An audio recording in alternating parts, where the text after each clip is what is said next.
sarampo estava erradicado do Brasil.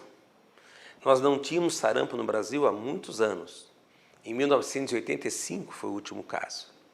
Mas agora, com as migrações acontecendo com maior frequência, entre países que se dá a vacina e não se dão a vacina, nós temos os vírus circulando de novo no Brasil. Se nós estivéssemos com uma cobertura vacinal ideal, perto de 90%, nada disso estaria acontecendo. Então, o sarampo está de volta. E se nós não tomarmos cuidado, não começarmos agora a acordar para a vacinação, teremos grandes problemas. O sarampo é causado por um vírus, deixar bem claro, o sarampo é causado por um vírus, não por uma bactéria. Então não existe antibiótico que mata vírus, antibiótico mata a bactéria. Então é uma doença viral que tem começo, meio e fim. E um vírus de alta transmissibilidade. Como é que começa o sarampo? Como qualquer outra doença viral. Febre, dor no corpo, dor de cabeça, perda do apetite. Depois começa um quadro catarral com bastante tosse, como se fosse um resfriado. E depois começa a aparecer uma congestão no olho, o olho fica vermelho, com secreção, como se fosse uma conjuntivite. Isso vai durar de 3 a 5 dias. No 5º dia, aparece o que nós chamamos de exantema, ou vermelhão no corpo. Na boca aparecem umas manchinhas brancas, como se fosse um sapinho na boca. São as chamadas manchas de Koplik, é o sinal característico do sarampo. Só que nesse período de 4 dias antes e 4 dias depois que estourou o vermelhão, essa criança está transmitindo. Então, se você não encontrar um organismo protegido, com certeza vai pegar o sarampo. E qual é a única maneira de você se proteger? Com uma vacina muito eficaz e segura, que é a vacina contra o sarampo.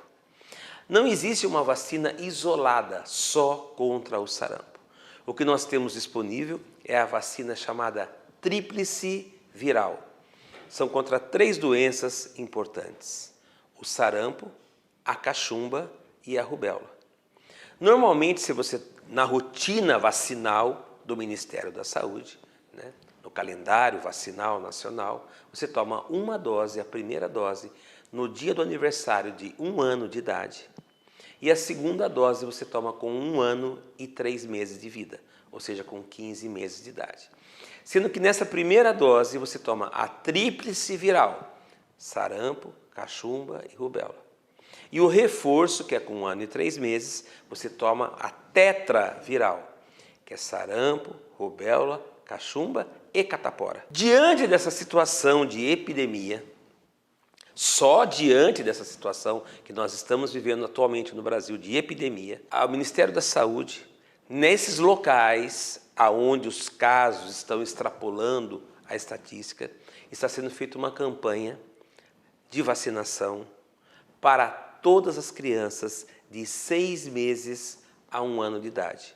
É chamado de dose zero, ou seja, é uma dose extra, é um bônus que vai ser dado de 6 meses a 1 ano. Mas isso não está substituindo a vacina oficial que vai tomar de novo, com 12 meses e com 15 meses. Uma contraindicação: você tem que ter 30 dias de diferença de espaço entre a vacina cachumba, sarampo e rubéola, a tríplice viral, para a vacina da febre amarela, que é dada oficialmente com 9 meses. Então, se seu filho tem 9 meses e tomou a vacina da febre amarela hoje, só daqui 30 dias você vai poder dar essa dose zero, essa dose especial. Não existe contraindicação, a não ser que crianças estão fazendo quimioterapia, crianças estão com imunossupressão por tratamento de doenças graves, é a única contraindicação. E, obviamente, se está com febre, espera ficar 24 horas sem febre para vacinar.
quando a gente vê a palavra probiótico, estamos nos referindo aos micro-organismos que fazem parte do nosso sistema intestinal, que é chamado de microbioma.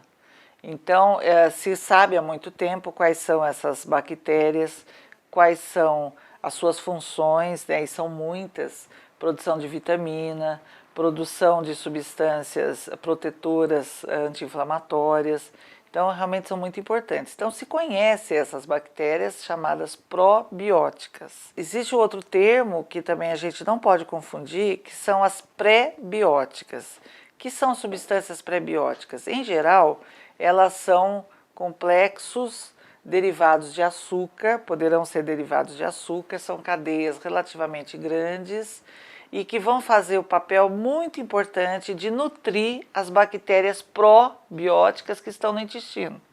Então, a gente sabe que não adianta você ingerir probióticos, por exemplo, nos leites fermentados, nos iogurtes, se você não tiver uma dieta que garanta também os pré-bióticos para que esses pré façam as bactérias boas crescerem no intestino, colonizarem e produzirem o que é importante para nós. Em geral, os probióticos, como são bactérias que fermentam bem na base leite, então, em geral, os leites fermentados, os iogurtes, as coalhadas, são fontes importantes dos probióticos.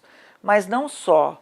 Hoje se sabe que se pode adicionar micro-organismos em outros tipos de alimento, né? Porque há pessoas que são intolerantes ao leite, que não podem fazer uso.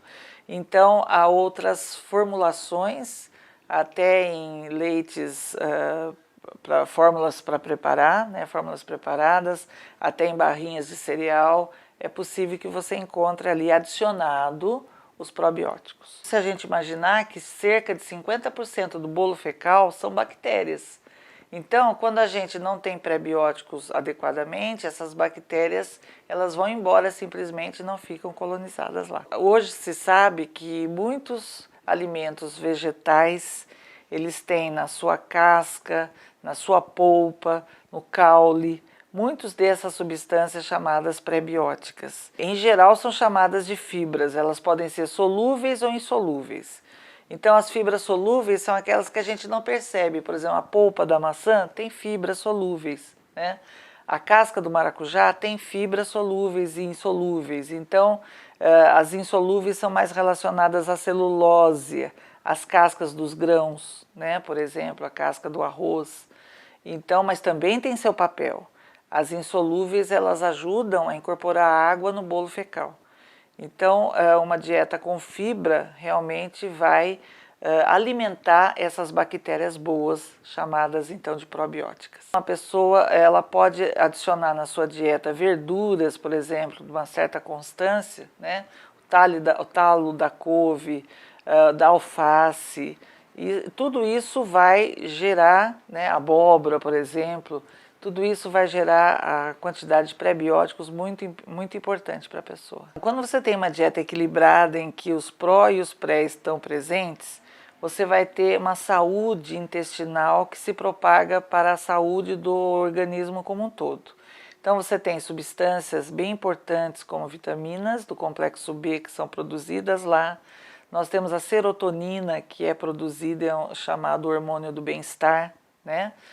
Nós temos ali fatores anti-inflamatórios e temos principalmente fator anticâncer do intestino. Então é realmente bastante importante que todos estejam atentos à sua dieta em relação a essa presença. Essa descoberta ela vem evoluindo muito, porque os métodos analíticos mais sofisticados têm demonstrado e têm até mimetizado como funciona o intestino. Então você consegue entender em que parte do intestino grosso, por exemplo, esses micro-organismos fermentam e produzem mais substâncias de interesse. Cada vez que você, na sua dieta, não faz uso dessas substâncias, muitas obtidas de vegetais, que é uma coisa que a gente tem que ter mesmo na dieta, o que acontece é que você vai gerar substâncias inflamatórias.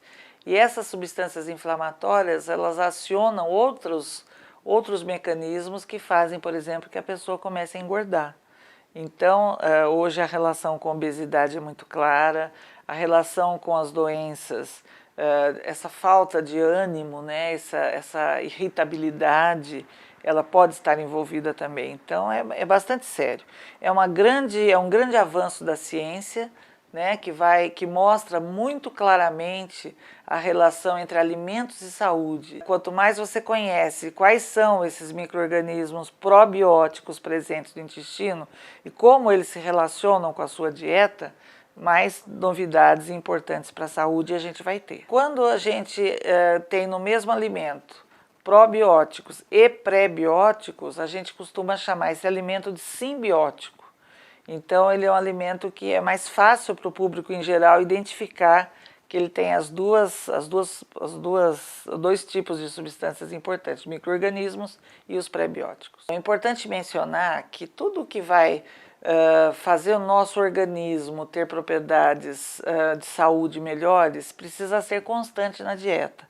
Então não adianta a gente falar, hoje eu tomei um iogurte X, dali a 2 semanas eu tomo outro, ou eu como as frutas, as verduras tais com pouca frequência. Então os alimentos eles vão funcionar como nossos grandes auxiliares de saúde pela constância.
O fluxo digital hoje é uma realidade. Para todos os casos tem indicação. Ele é um exame complementar e de alta fidelidade. A gente obtém imagens de alta resolução via tomografia ou via escaneamento e utiliza isso na odontologia em geral e também na ortodontia. Se eu faço um escaneamento dos dentes, né, da região interna da boca, eu posso desenvolver um sistema de alinhadores que são programados com pequenas mudanças que vão realizando a movimentação dentária a cada troca de alinhador. A indicação dos alinhadores são para correções ortodônticas que não têm alterações esqueléticas. Para esses casos de alterações esqueléticas, a odontologia digital também ajuda, porque através das imagens da tomografia a gente faz uma coisa que chama prototipagem. A gente cria um modelo prototipado, onde a gente vai usar esse modelo para desenvolver a ancoragem esquelética. O fluxo digital, ele auxilia o ortodontista. Ao contrário de algumas pessoas têm vindo procurar a gente, achando que os alinhadores se resolvem sozinhos, né? Não, você precisa de um ortodontista que vai fazer o planejamento. A partir do momento que você tem o planejamento do tratamento, você escolhe o melhor caminho. Aí você começa a utilizar o fluxo digital, seja para desenvolver alinhadores, seja para desenvolver ancoragem esquelética ou para uma colagem direta de bractes que aumenta a precisão na colagem. O fluxo digital ajuda a gente no diagnóstico para você saber o quanto de osso a pessoa tem e, através da tomografia, e a posição dos dentes, porque aí evita a gente fazer aquela moldagem, aquela que põe a massa, que é desconfortável, que às vezes o paciente tem enjoo. Então a gente consegue a imagem dos dentes, né, e da posição deles dentro da boca, o que substitui o modelo.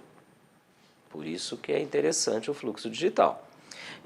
Com esses modelos virtuais na mão, a gente consegue desenvolver o aparelho ortodôntico. Se o caso não tem uma complexidade, um envolvimento esquelético, onde você tem que alterar as estruturas esqueléticas, permite que a gente use alinhadores transparentes. São placas feitas através desse modelo virtual, onde a gente simula pequenas movimentações dentárias e para cada movimentaçãozinha dentária é feito um novo alinhador. Então o paciente põe esse alinhador transparente, que é uma placa transparente na boca, e ela força o dente para uma nova posição. Ele anda um pouquinho. Dali uma semana ele troca e põe um novo alinhador, que força o dente agora para uma nova posição. Então, através do planejamento virtual, a gente faz esse passo a passo da movimentação. E para cada passo, uma placa.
câncer de mama é o mais frequente entre as mulheres, representa em torno de 29% de todos os cânceres da mulher, então ele é muito importante.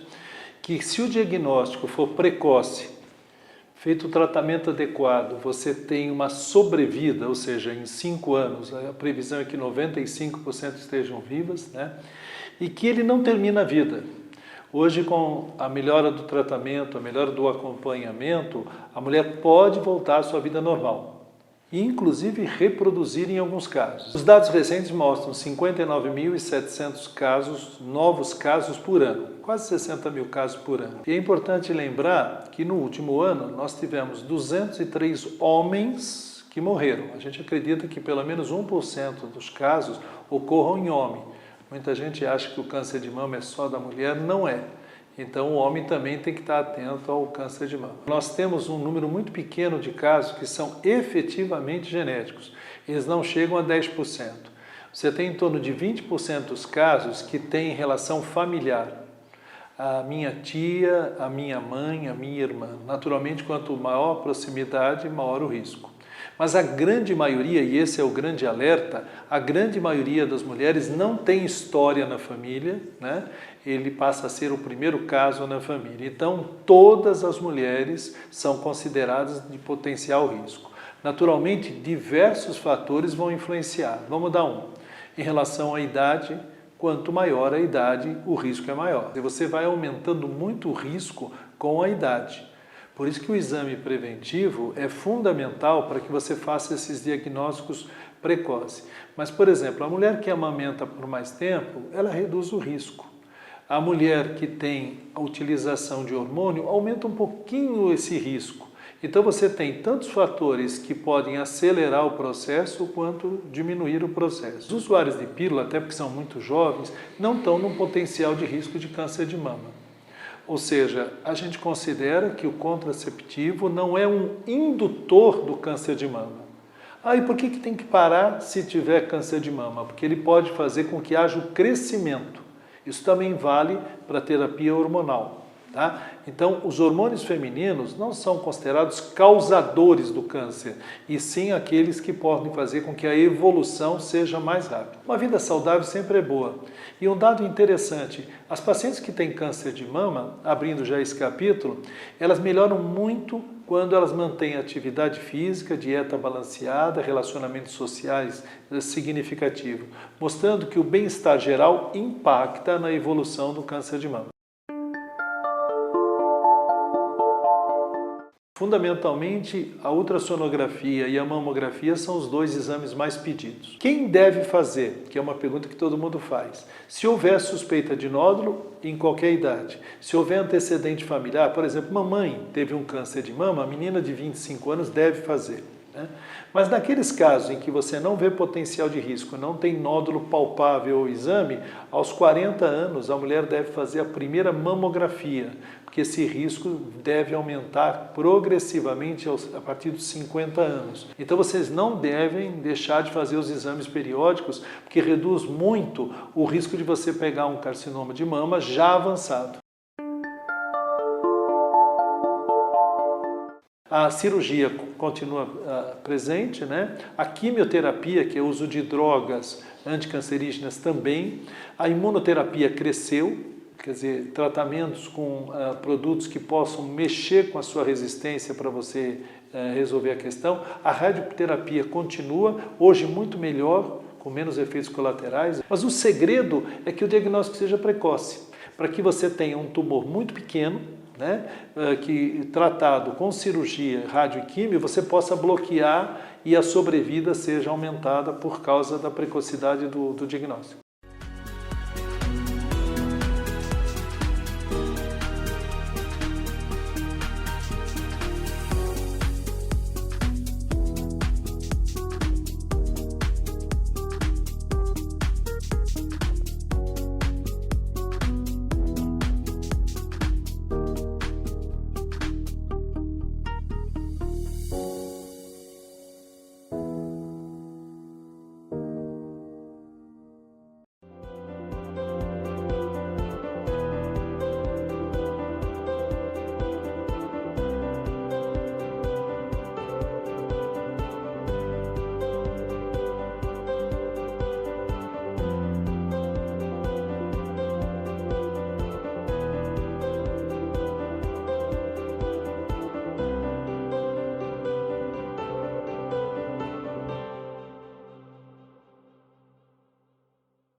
Você conhece alguém da sua família ou próximo de você que teve infarto ou derrame? Essa doença não está tão longe da porta da gente. A doença cardiovascular, ela é responsável por 30% de todas as mortes. A Organização Mundial de Saúde prevê nos próximos 20 anos um aumento de 250% nessas mortes. A prevenção primária, que contempla todos os fatores de risco, obesidade, hipertensão, diabetes, sedentarismo, tabagismo, tem também o nível do colesterol. Então o colesterol, ele torna-se a ferramenta ou o fator de risco mais importante para o desenvolvimento da aterosclerose. A prevenção da doença cardiovascular começa na infância, começa na gestação. Mulheres gestantes, tomar cuidado com a agressão das artérias do neném que está sendo gerado, do feto que está sendo gerado, evitando muitas coisas para não já comprometer. Os fatores de risco para a doença cardiovascular têm que ser tratados num contexto geral. Não adianta você tomar o remédio do colesterol e continuar fumando. Você tem que ter um composto geral de atitudes que olhem a redução do colesterol para níveis adequados, dependendo do seu fator de risco. Nós temos que transpirar, fazer exercício. Quem transpira perde um pouquinho de sal, mas perde. Perder alguma coisa é muito bom. O sedentarismo, as pessoas hoje pegam um elevador para ir para a academia, que está no andar de cima. Puxa vida, você tem que andar, subir 10 mil passos por dia, que você olha no seu aplicativo, te dá uma condição de não sedentarismo. Subir 6 lances de escada te dá uma condição de até exercícios. Uma coisa é a atividade física, outra coisa é a prática de exercícios físicos. A atividade física qualquer indivíduo pode fazer. Meça a sua circunferência abdominal. Você está bem consigo mesmo, sorrir, achar a vida boa, achar bonitas as coisas que estão do teu lado, não ficar desdenhando, fazendo. A espiritualidade é bom, fazer uma introspecção da vida, analisar a vida, tornar a vida mais amável, fazer o bem sem procurar a quem. Isso é fundamental para uma pessoa. O rancor, o ódio, a angústia, a falta de perdão, ela aumenta essa condição. Então não adianta eu falar do colesterol. Ah, o colesterol bom, tanto toma remédio e ficou bom. Não, o contexto que tem que entender.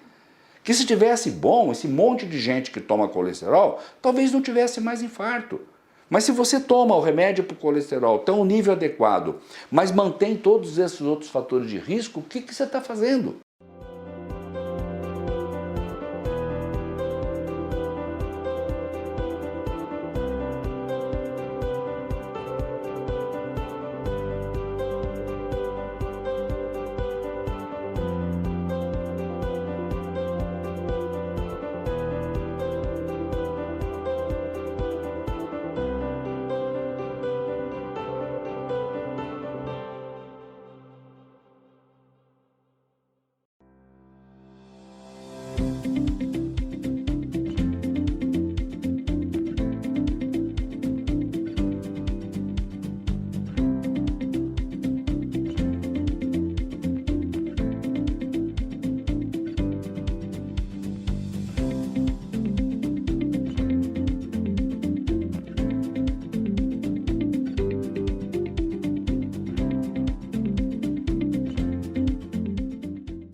A dança do ventre, ela é uma arte milenar e inicialmente, né, as mulheres dançavam para ter a fertilidade, né, para desenvolver a fertilidade.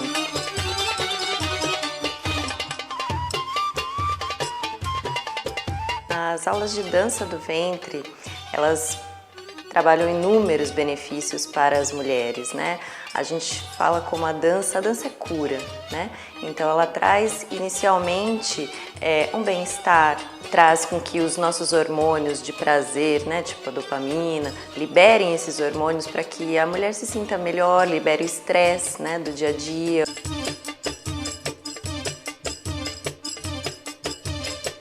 A feminilidade, né, o resgate da feminilidade, o resgate do feminino, da sensibilidade, que são coisas que com o dia a dia têm se perdido um pouquinho. Elas ficarem um pouco mais rígidas, mais secas, né? E com a dança do ventre ela traz esse benefício também para as mulheres, além de ser uma atividade física de baixo impacto.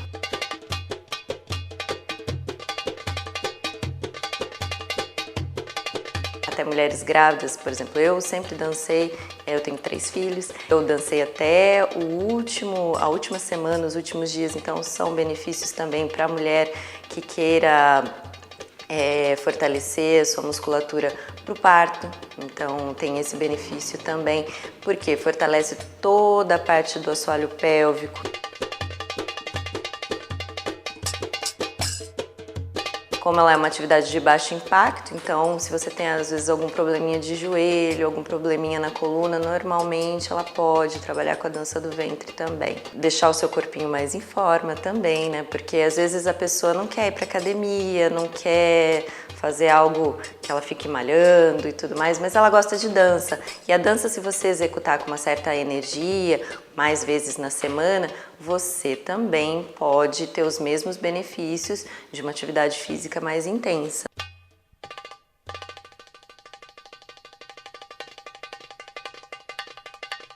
Então, a dança do ventre também traz benefícios sociais, né? Você socializar com outras pessoas e tudo isso te transforma também num ser humano melhor, né? Você estar em contato com outras pessoas e desenvolver um vínculo de amizades. Às vezes você é muito tímida, se você está muito tensa, então toda essa parte auxilia. Quem tem problemas intestinais ou de cólicas menstruais após o início da dança do ventre, depois de um tempo, refere que tem uma melhora.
A cirurgia robótica iniciou nos Estados Unidos na Guerra do Golfo, que a ideia era operar os soldados feridos de guerra à distância.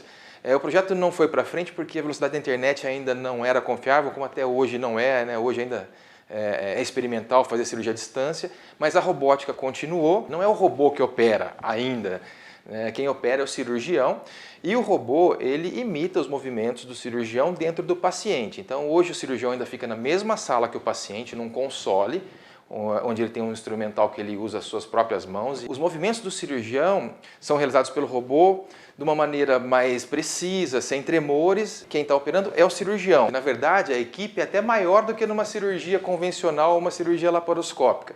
Por quê? Eu tenho a equipe de anestesia, eu tenho uma enfermeira especialista em robótica na sala, eu tenho o técnico que é treinado para isso, os cirurgiões têm que ser treinados para isso. O robô, na verdade, seria uma vantagem a mais aí para a gente ter um resultado melhor. A precisão dos movimentos é muito melhor, eu tenho uma estabilidade da imagem, eu não tenho os tremores não são repassados para o robô, né? As pinças elas são mais articuladas do que na laparoscopia, a gente acaba também utilizando os mesmos furos da cirurgia laparoscópica, só que essas pinças, além de elas serem menores, eu tenho uma movimentação de 540 graus, o que dá isso uma liberdade maior para o cirurgião, sendo mais intuitivo. Por quê? Porque os movimentos da mão do cirurgião são reproduzidos identicamente pelo robô. E isso faz com que a gente acesse áreas menores, áreas mais delicadas, podendo preservar vasos, podendo preservar nervos, o que em algumas cirurgias é muito importante, como na cirurgia de próstata. Outras vantagens, a gente tem nos orifícios que a gente coloca os instrumentos, eu tenho uma estabilidade em que eu não mexo muito na musculatura. Isso causa menos dor para o paciente, principalmente no pós-operatório.